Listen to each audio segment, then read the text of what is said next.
Buksan ta atong Biblia sa 1 Corinthians chapter 15. Sugpon gihapon ini isang mensahe nga gindala naton sa nagligad nga Sunday, sang Wednesday. Pero hindi mo ubos abi ang mga blessing sa sini nga mga bersikulo. Nagabasa pa lamang ka, mabless ka na. Ti pangamuyo mo nga dugangan sa ginong blessing kung ikaw pagin magpamalandong sini. Sa 1 Corinthians 15, sa 57 kag 58. But thanks be to God which giveth us the victory through our Lord Jesus Christ. Therefore, my beloved brethren, be ye steadfast, unmovable, always abounding in the work of the Lord. For as much as ye know that your labor is not in vain in the Lord. Ginoo, salamat gid sa mga pulong karon nga amon mapamalandungan kabay pa ikaw pagkamay sini sa amon tagipusoon. That once again mapukaw nimo Ginoo amon pagigugma sa imong ilikuton. Kun ini nagkatulogid man. Pagtagaan mo kami sa bag-o Ginoo nga plananawon nanungod sa amon kabuhi. Nga masapuan kami nga bugana sa pag-alagad sa imo antes kanamon makita sa nawong kag nawong sa imo pagbalik liwan. Biligi kami Ginoo sa imo pag-alagad namon sa imo sa ngalan ni Jesus. Amen. Nahambal na naton nga ang previous nga mga verses sa verse 1 at sa verse number 57 nagahambal dira nanungod sang ginhimo or pagahimoon sang Ginoo sa aton kabuhi, ang kaluwasan naton nga paagi sa bugay niya, ang pagpamatuod niya sini sa pagbangon niya, pagkabanhaw niya gikan sa mga minatay. Kag tungod sini nga nabanhaw siya sa mga minatay, way kita sing kadlukan nga kamatayon. Hindi kaangay sang bilyon nga mga tao karon nga nahadlok sa kamatayon. Pues ay ilang solusyon sa kamatayon pagkatapos siya na himo-himoan nila sa ilang kagulingon nga invention. Mayara sila ng tudlo nga mga reincarnation. Nga mapatay ka, hindi ka mampatay sina, kung hindi nga masaylo ka lang sa lain nga lawas. Nga patay ka, hindi ka mampatay sina, kung hindi magkaupod ka sa mga espiritu, sa spirit world. Mapatay ka sila niya, kaangay sa Mormon, masaylo ka sa lain nga stage, agon mabaton ka dito sa ginharian. But that is not what the Bible teaches. Why ang Diyos nagatudlo sa butang nga ihimo naton nga imagination lang kung anong palaboton ta. Mathag ang ginahambal niya ang tanan nga nagtuo sa iya, banhawon niya kung siya magakariliwan, kag tagaan sing lawas nga hindi madunot, hindi mapatay, kag hindi na magutom ni physical glorious body. Kaya itong mga buhi nga masakpan sa iyang pagbalik liwan, matagaan niya man sing lawas kaangay sa itong mga lawas nga ginbanhaw niya. Amo na iya ang iya sang Dios nga paglaom nga buhi nga ginahatag sa aton. Hindi kaangay sang natudlo sang Hindu, sang Buddhist or sang Sikh religion. Hindi na mo. Tiyamak mo, bilyon na sila mo. Ang mga Mohammedan, sa mga Muslim, bilyon man na sila kung sipon mo. Kaya ang mga insik lang daan, 1.2 billion sila. Ang mga Indiano, another 1.4 billion. So, at least mga 6 billion nga mga tao. Huwag kabalo. Kaya harap malang gali sa Biblia, ang pagkabanhaw ni Jesus, ginsaksihan ina sang 500 brethren. Nga nangin eyewitness sila nga nabanhaw ang Ginoo nga nalansang sa cross. Historically, mapamatuda na nga siya lang nga nagpundar sang Kristyanismo, nga naghatag sang kag nagbilin sang buhi, bulahan nga paglaom sa tanan nga mga tumulo. Kung sa aton pang tanan, padulong lamang sa kadudulman. Masakit nga kamatuoran. Titungod sini ni Apostol Pablo, busa siling niya, pasalamatan nato ng Dios kay nagahatag siya sa aton sang kadalagan paagi kay Kristo Jesus. Hindi man ni para sa aton. Hindi niya nga paagi sa aton ng pagpanikaso. Hindi niya nga paagi sa aton ng pagsunod-sunod sa mga ritualis, seremoniya. Hindi sa aton kaguling ng pagsimba, sa aton kaguling ng pagbalay sang tulumanon. No. Through our Lord Jesus Christ. Itungod sining katalagaan ng hatag sa Diyos sa aton busa siling niya, mga ano kita, mga hinigog, mga makaturan. Now, ang verse 58, gin-focus niya sa hilikoton nga ginbilin sang Dios sa aton. There's no doubt about that, no? Nga ang Dios may gintugyan sa aton nga hilikoton. Ang anuan, ang gintugyan niya sa aton ining bug-os nga kalibutan. Tiko kadako ba? Kadako nga responsibilidad. Pero na hamuning hambal niya sa 2 Corinthians chapter 5, there is a verse number 18. Nga sila niya, all things are of God, who hath reconciled us to Himself by Jesus Christ, and hath given to us the ministry of reconciliation. Tiyang tanan nga butangin pasag-uli na sang Dios kay Kristo. Nga pagi kay Kristo, mapasag-uli ang tanan sa Dios. Di kung hindi ka mag-agi kay Kristo, hindi ka mapasag-uli, hindi ka kabalik. Hindi ka makabalay sa relasyon sa Diyos nga nagtuga sa imo. Di mayo kung evolutionist kay mo, ay kagapating, ikaw gintuga, nga naghalin kay mo sa single cell nga protozoa, kag nag-evolve kasi ng kalibutan. Bisan pa mo ng pagpati ni mo, masapan mo sa uling adlaw, ay hindi naglia mo. Magatubang ka sa Diyos nga, imo, manunuga. Tihambal niya dre, ang tanan karon gipasag-uli na sang Dios.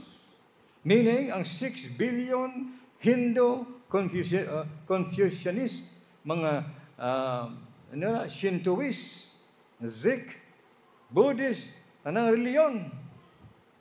Sakop sila sa Diyos, mabalik sa Diyos. Ang problema lang, hindi sila mag-agi kay Kristo. Luyag sa Diyos nga magpanumbalik ang tanan. He is not willing that any should perish, but that all should come to repentance. But to come to repentance, they will not, because they will not come to God through Jesus Christ. Ditungod sini, ginbilin sang Diyos ang ministry. Ang ministry nga ministry of reconciliation. Bisan din ta makadto, Kristohanon kita, ginkargahan kita sang Diyos sang ministry of reconciliation. Ang pagsimba, isa ina ka ministry. Ang jail, pagwali sa jail, isa ina ka ministry. Pagtudo Sunday school, pagtudo sa kabataan, isa ina ka ministry. Children ministry, Bible study ministry, tanan. Makabig ina nga ministry, kaya ang tuyo siya is the ministry of reconciliation. Siling kita, ako ara lang ko sa balay namon. I am just a mere housewife. You got a ministry. May ministry kagyapon sa balay mo. Ang atindiron mo nga ministry, ang kabataan mo. Timahama ka nga ako employed sa gobyerno. You still have a ministry. Ang ikaw naluwas, nabato ni Kristo, ang ministry nimo, i-share mo nga ang Diyos nagpasag-uli sang tao sa tupad mo. Maagi siya kay Kristo. Mabatong kay Kristo siya. Batunon siya kay Jesus, nga gipasag-uli sa sang Diyos. Imo na ministry.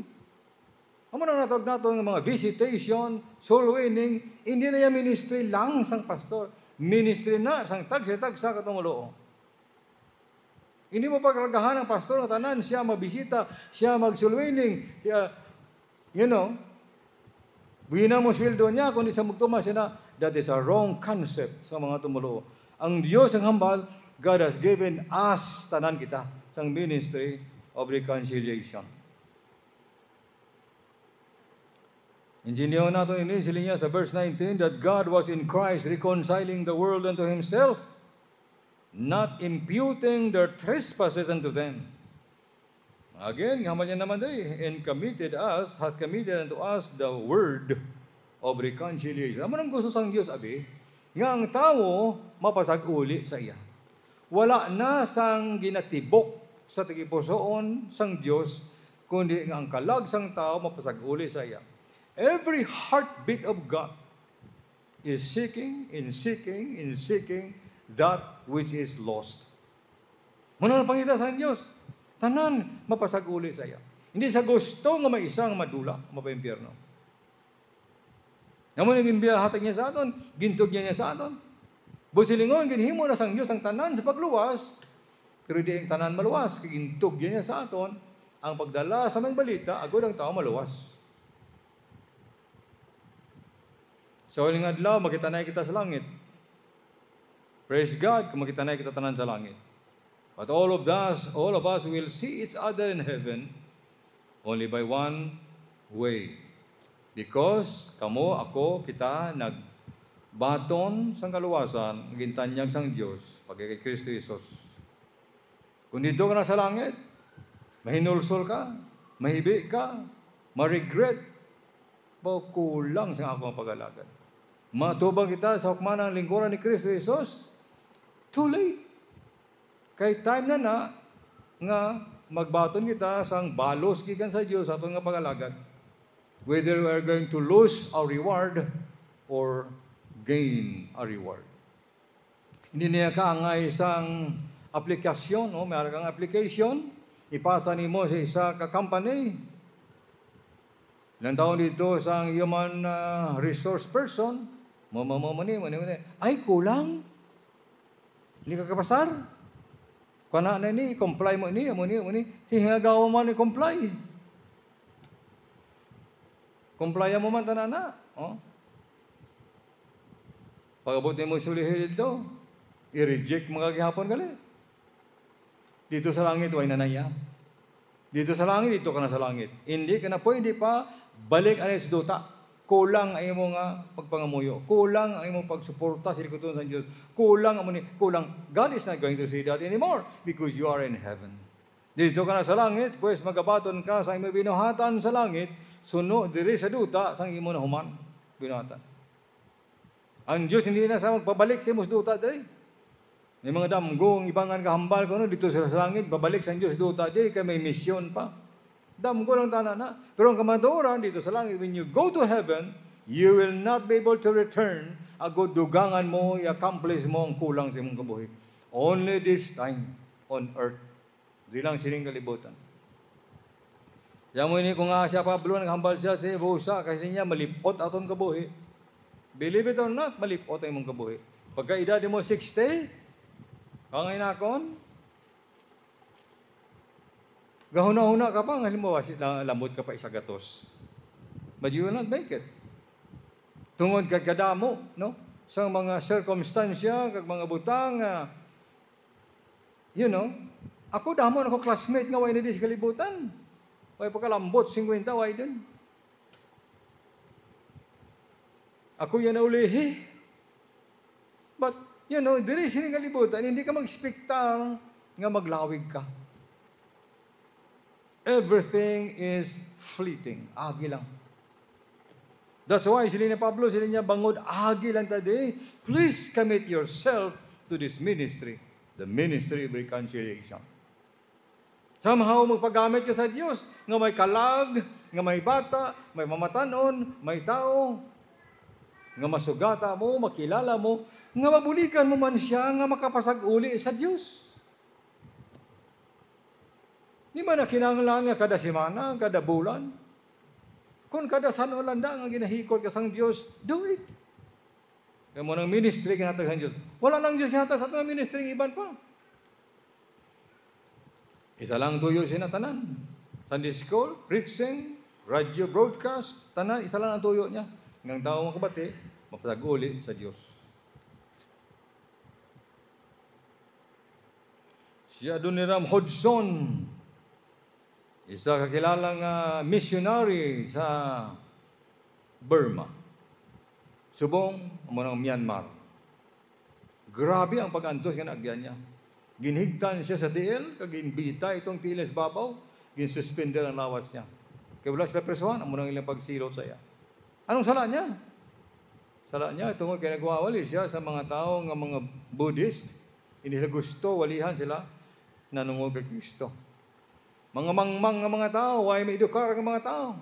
Nag-survive siya, gin-translate niya ang ilang Burmese language sa Bible. Agoy makabasa sila ng Bible.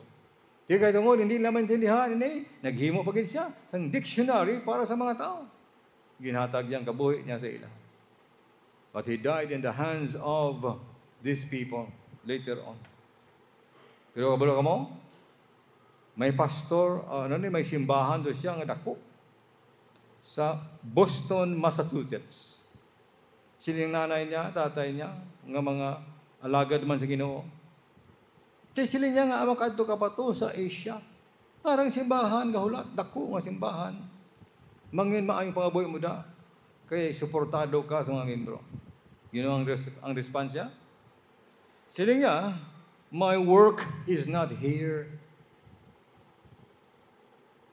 And then he said, God is calling me beyond the seas to stay here, even to serve in the ministry. And would be partial obedience. I would not be happy at that. Dito, eksakto na, no?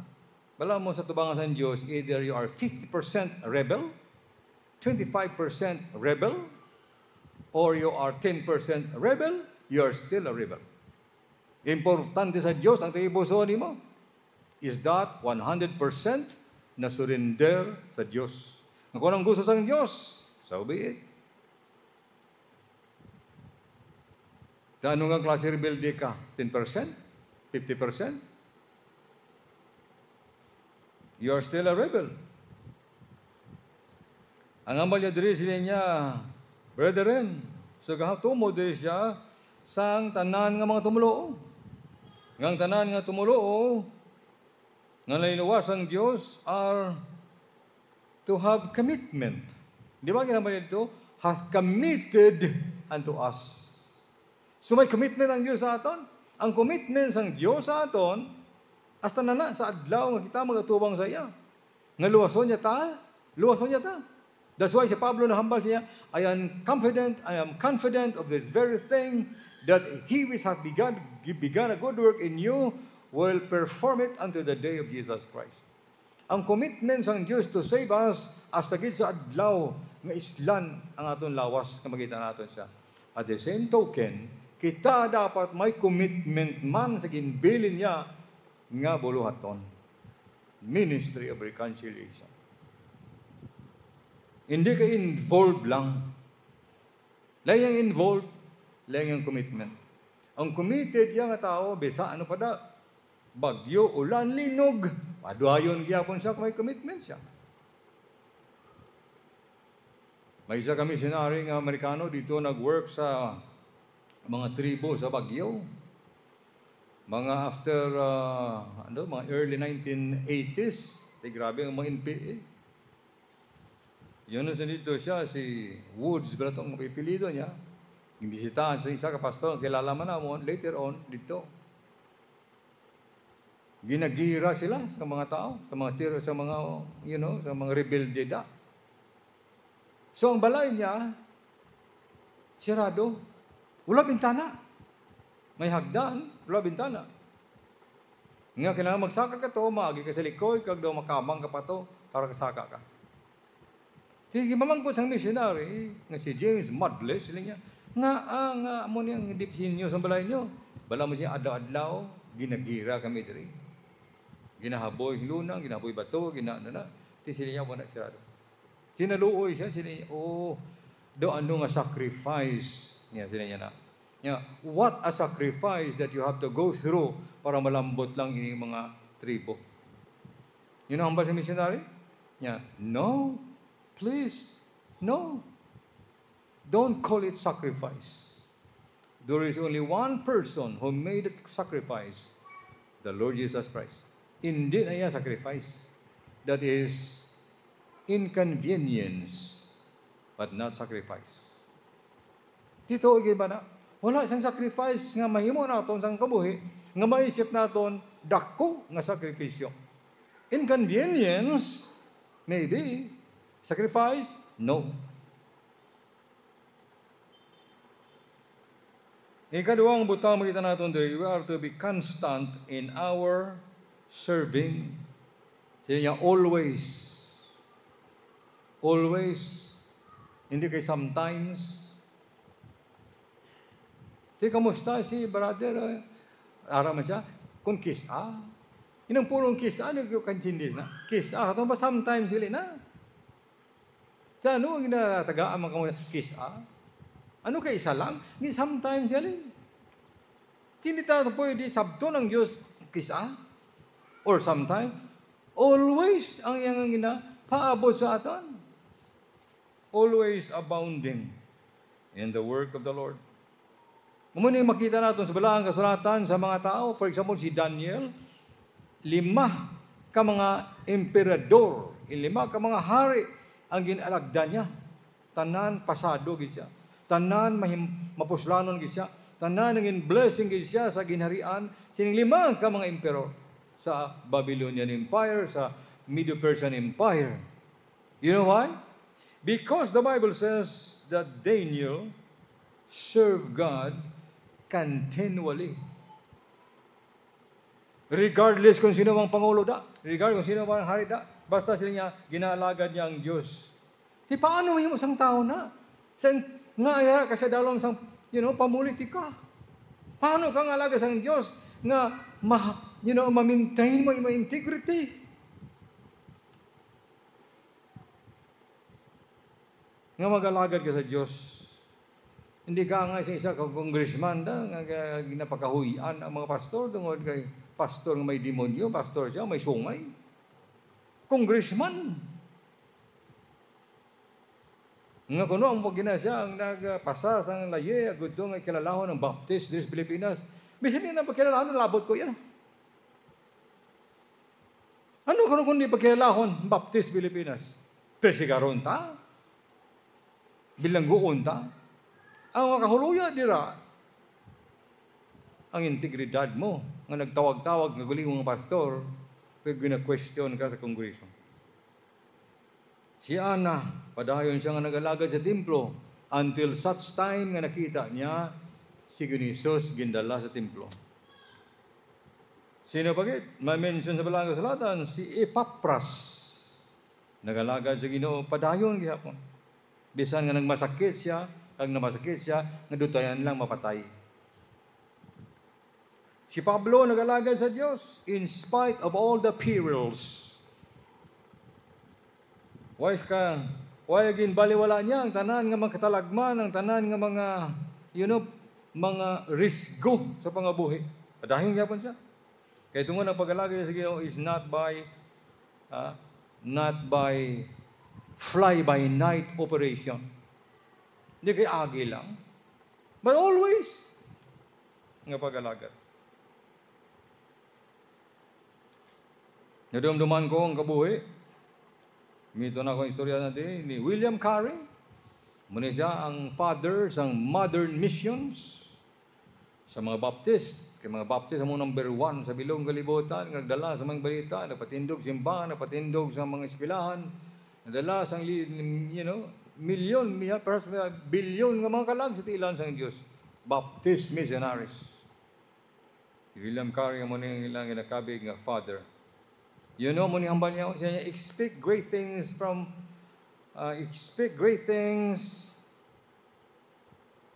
God, attempt great things for God. Paabot ka sa dalagko, nga butang nga may mo sang Diyos ay mo, pero you attempt. Tilawi man nga maghimo sang dalagko, nga butang para sa Diyos. Kung dalagko ang imo nga gina-expecta. Siguro mo nang nahambal dira, ang nagapanggas sing halos-halos. Siyempre mag-aaniman sing halos-halos. What you sow, you reap. Expectar ka sang bugana, nga hatag sang Diyos sa imo, nga tinipik mo lang kalinahatag mo sa iya. Mo pag ginahambal niya, sila niya, I am not afraid of failure. I am afraid of succeeding at the things that don't matter. Sino ni si William Carey? Well, niya, huwag ko mahadlok, mag-failure ko. Ang nahadlokan ko yan nga mag-succeed ko sa mga mali nga butang. Ang asawa niya si Dorothy, 7 ang ilang kabataan. 2 ka mga babaeng bata nila, infant pa lang nakalamatay. Ang uli ang bata nila nga pre-teen, nga si Peter, napatay man. Kaya uli, gimbusla naman sa anak niya nga si Thomas, napatay man. 4 kabataan niya napatay. Kung ikaw asawa, di ba, sobra pa sa postpartum mga giyan mo, asod-asod kabataan mo maglamatay. Kaya kita ang mga ginikanan, ang ekspektasyon daya, ang kabataan ta, mo maglubong sa aton, hindi ka kita malubong bata ta. Kaya imagine, ni sila ginlubong nilang kabataan sa mission field. Tinexpectar ka ang utok sa asawa mo, 100% maayo lang gihapon? No. Naglalain ang asawa niya. Nadulaan siya sa bait. Until such time nga, nervous breakdown siya. Nadulaan na sa control sa iyang mind. Napatay siya. Hasta ang banay kani, bunon niya mo. Kasi niya gindala mo kundi, patay ang kabataan, amuning pag-antos. Pero si William Carey wala sa nag-surrender. Hindi mo mabasol nga amo na ang sitwasyon sa kanyang pangabuhi. 41 years. Meaning 4 ka dekada. Dito siya sa India, never siya nag-furlough. Why di siya nagpuli-puli sa England? 40 years. Mga missionary karon, halin sa Amerika, sa England, ang tayog nila na 2 tuig, 3 tuig, 4 tuig. Required gid sila mag-furlough. Meaning puli. Balik sa mga simbahang support sa imo, blah, blah, blah. All of that. But here's a guy, he's a man, by the name of William Carey, 41 years. Hindi sa gusto nga magkulpa. Grabe ang pag-antos niya mo. It took him 7 years. Magwali dito to see one convert. Hindi ko ma-discourage siya na. Isa lang gid ang luwas. Ang naluwas to, ginahingagaw pa to sa mga Buddhist, patyo nila. Kaya nagsailos ang reliyon. Of course, later on,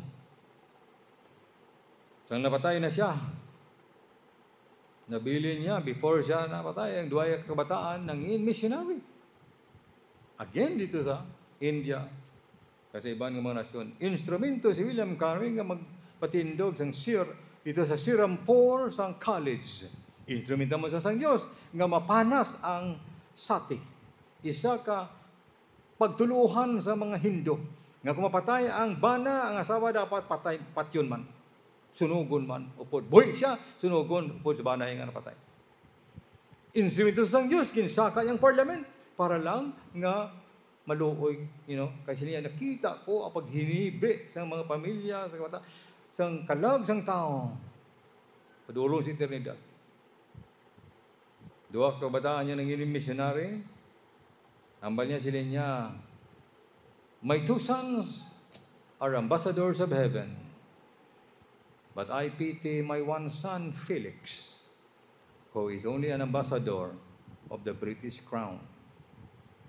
Nang ambassador matuod sa England, ang bata niya isa, pero siya niya, na-maintainer lang siya iya. Ang ambassador sa Grand Britannia. Ang 2 ambassador of heaven. Amo na kita. Never underestimate sang imo nga kabuhi sa tubangan sang Dios. Muna ginapakadako ng hilikoton sang Dios. Dumdumay itong babae dira sa Mark chapter 14 verse number 8. Nato dito si Ginisos. Advance to ang ginimo niya. Nakita niya nga si Ginisos mapatay, ilubong, kamabanhaw. Of all the apostles nga dito, siya lang niya kikita. Siya lang yung nagtuos ng ipusoon niya.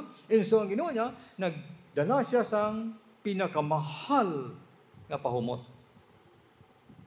The alabaster box of ointment na tawag ang spikenard. Nga karoon ang balor siya na, milyon. Kadamo sa mga malahalon nga mga, of course, mga pahumot. Pero gano'n ito, ginbuka. Kagin, haplas ang ointment, pahumot, sa tiilan, ni Ginisos. Nagreklamo ang mga tao. nga na. Nga ginusi ka na. Tanigin, baligyan na kagahatag sa mga imol. That is politics. But you know what Jesus said? Sila niya, the poor will always be with you.